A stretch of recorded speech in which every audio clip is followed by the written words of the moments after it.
Hello guys, welcome back to my channel. আমার পাঁচমিশালির সংসারের সবাইকে স্বাগত। আজকে বাবাদের দিন, ফাদার্স ডে।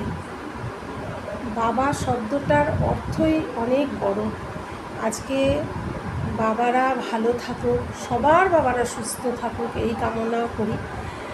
আমার বাবা 2018 সালে চলে গেছেন, শ্বশুর বাবা 2014 সালে চলে গেছেন। দুই বাবাকেই আমি হারিয়েছি।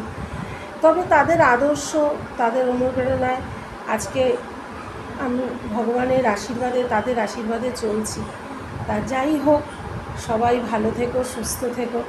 বাবাদের উদ্দেশ্যে দুকলি গান গাই, হয়তো ভালো হবে না, গান জানি না তো তবুও।